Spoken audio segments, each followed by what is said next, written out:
Hey guys, Script here with another video, and I wanted to do a comparison between my sequels reimagined and what George Lucas would have wanted to do. Now, I don't know for sure if this is the exact treatments that he did give Disney, but these are some of the ones that maybe came before that, and some people think that these came before Darth Maul was killed by Obi-Wan in the Clone Wars. So there might be a couple things that are a little bit off, but let's just see what this has to say. He wasn't the creator of Star Wars sequel trilogy, but 11 concepts from his unused script show what could have been in his sequels. When Disney bought Star Wars, they quickly announced that they would be putting out a sequel trilogy of their own, making blah, blah, blah. I guess he had a 12-movie plan. Ultimately, George didn't do the sequels, and Disney's were quite different. While different doesn't necessarily mean better, it's interesting to imagine what could have been had Lucas remained the creative mind behind the sequels, 11 concepts. So just to reiterate, I've taken the sequels, I've rewritten them. I haven't really promoted it that much, but I would be super curious to see what you guys think. And I did incorporate several of George's ideas, but some of those just were kind of logical too. And so that's all I'm doing here is just drawing the comparisons between the two.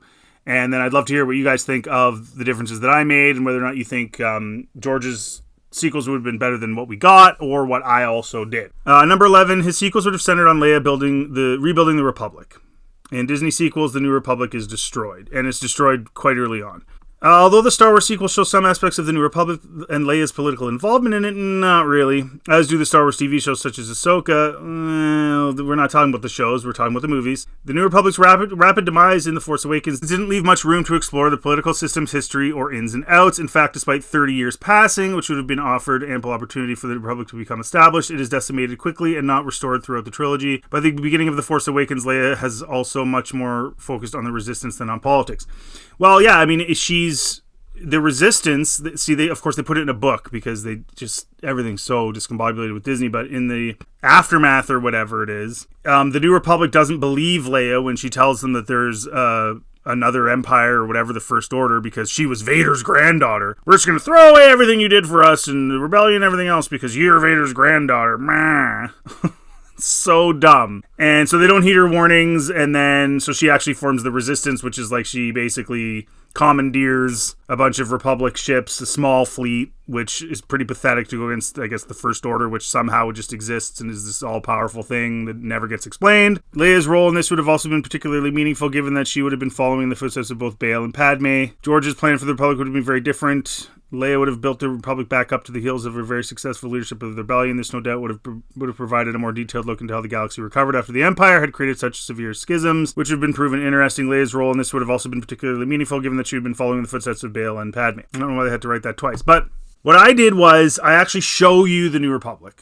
Right? It exists. It's there. It has a capital. There's a capital city. There's a capital planet. All that stuff. The remnants of the Empire find a way to get down there and assassinate a whole pile of senators. And so it kind of leaves the galaxy in shambles because there's no leadership and there's no central command for the New Republic. And so you're left with the idea that, okay, there's a reason why this Empire remnant is able to reestablish itself. And also it's a 20-year gap in mind. 20 years of peace has made the Republic kind of feel a little too comfortable, and they have been demilitarizing. I have a scene where the fleet commander's trying to get funding for more ships, and the chancellor's saying, no, we don't need to spend money on more ships, we have enough as it is, and he's trying to get him, so you get the idea of it, which again, we never got any of that in Force Awakens. It was just like instantly bad guys, instantly New Republic's gone, no explanation as to what they were doing or how they, like nothing. It was terrible. So obviously I'm with George on this one. 10 Luke Skywalker would have rebuilt the Jedi Order in George Lucas' sequel trilogy. Yeah, I do it a little differently in mine. So in mine, he does,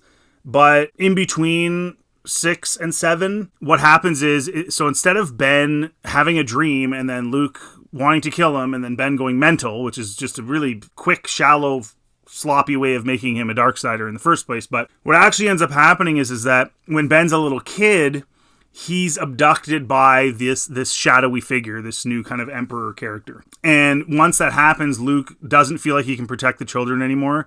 He doesn't feel like he's powerful enough to keep them safe. So he sends them all home.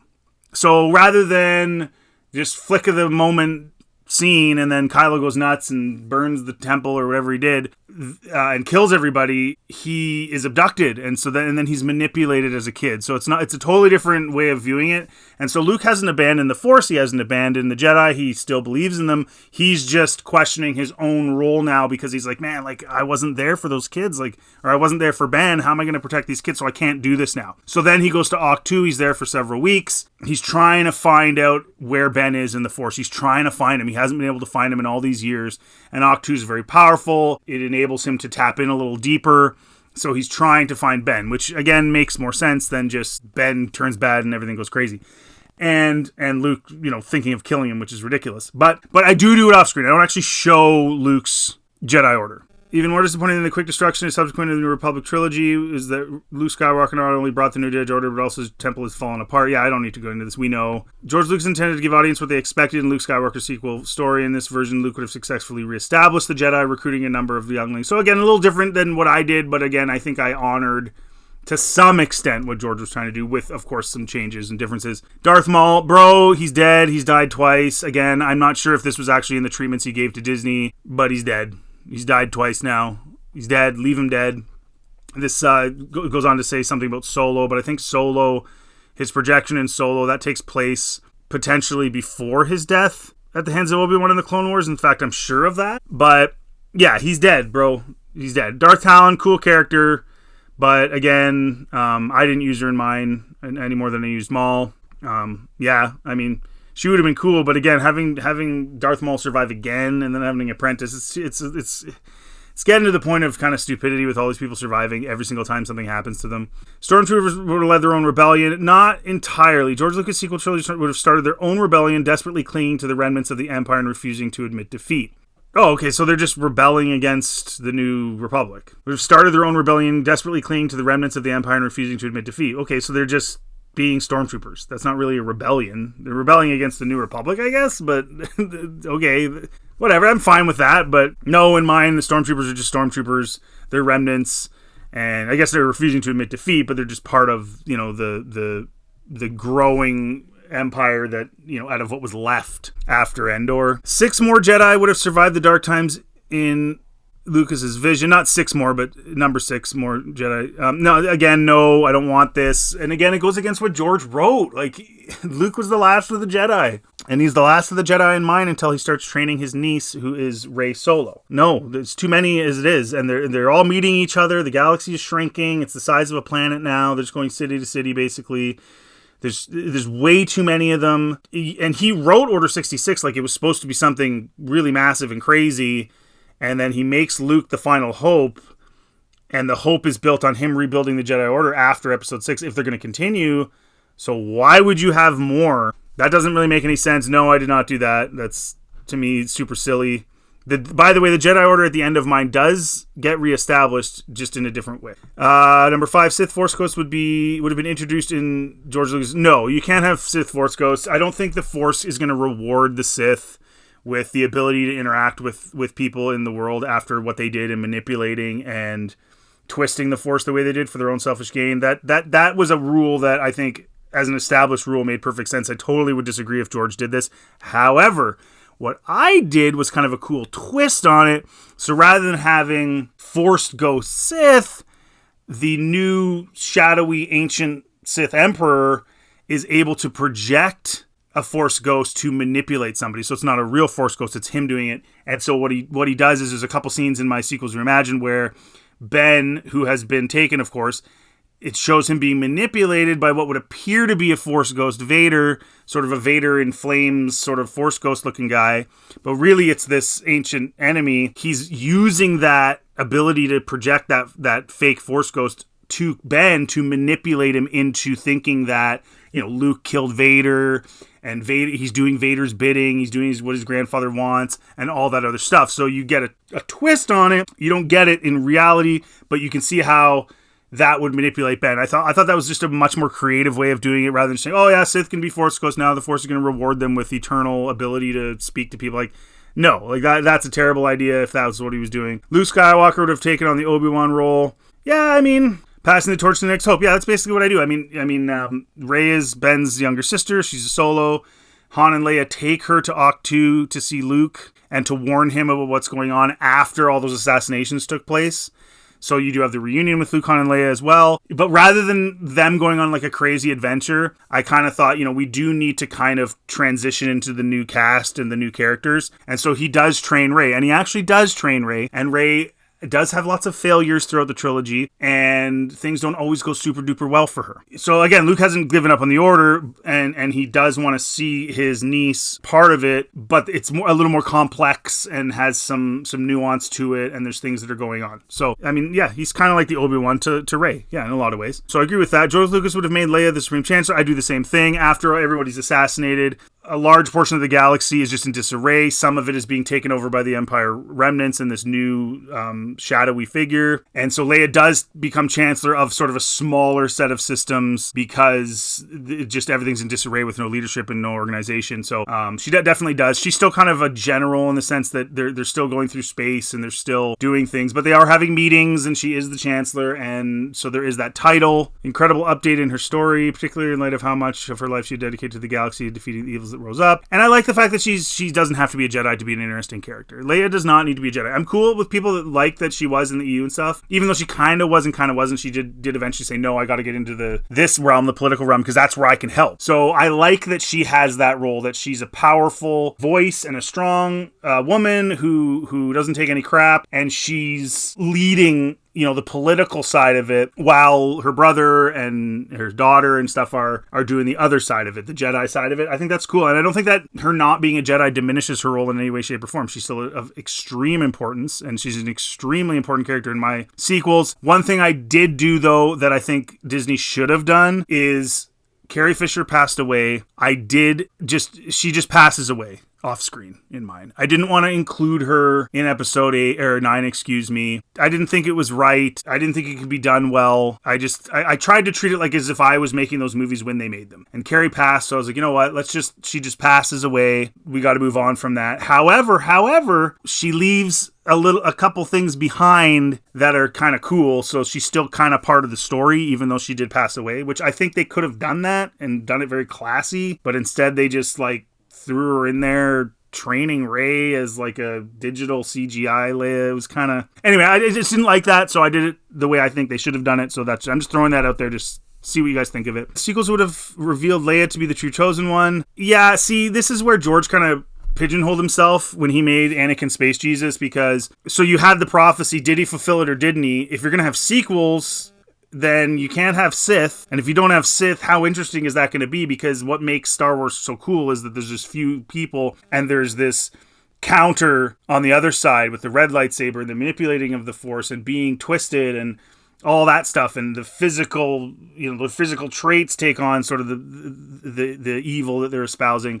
And so unless you're going to do future movies with no Sith or no Darksiders, the prophecy thing kind of gets in the way of that. So I would not have had Leia fulfill the prophecy. What I did instead, and I think it makes more sense, is so the prophecy's true. However, this shadowy figure that's been behind the scenes the whole time, the whole Skywalker saga, he uses the fact that the prophecy is there to make the Jedi think that Anakin is the chosen one. So they get all caught up in this idea that he's the chosen one, and then that helps explain and inform him in the prequels as well, because there's so much pressure on him. He's being told these things from a young age, that he's going to be this guy, and if he is the chosen one, then certainly the love of his life isn't supposed to die, right? So it informs the prequels, and it also informs them in the sense that was just another one of the mistakes the Jedi made, was getting caught up in that, rather than just doing the right thing and letting the Force flow and focusing on Anakin just as a Jedi, and not putting that huge amount of pressure on him and all of that stuff. So I think it informs it better, and it leaves the story open so that you can do future things, because the prophecy hasn't been fulfilled with the Jedi and Sith. And as far as the Vader sacrifice, I don't think it diminishes it at all, because ultimately it's not like he was thinking in his mind, I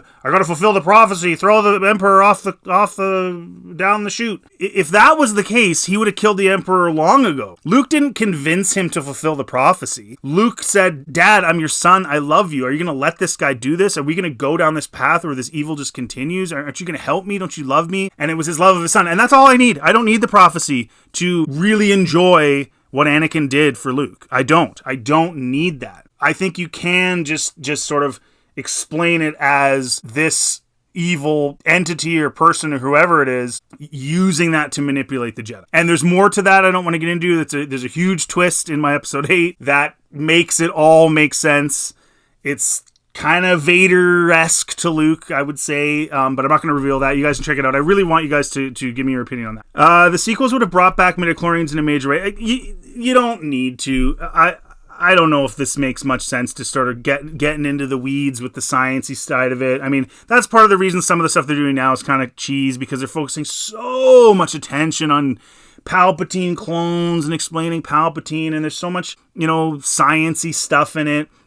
I don't know. To me, the midichlorians are fine. I don't mind that. I don't want anybody to be able to use the Force. If they could, then why didn't the Jedi just train millions of people? It doesn't make any sense. Why didn't the Sith train millions of people? Like, if you could just grab anybody, then they would have. And they couldn't. There was specific kids with specific traits and specific gifts. The whole Sabine thing is so stupid because that just totally diminishes all of it. And again, makes some of the decisions made in previous stories make no sense, because again, if anybody can use it, then why didn't they make anybody use it? So what I did with my sequels was I really just had it cut down to one line.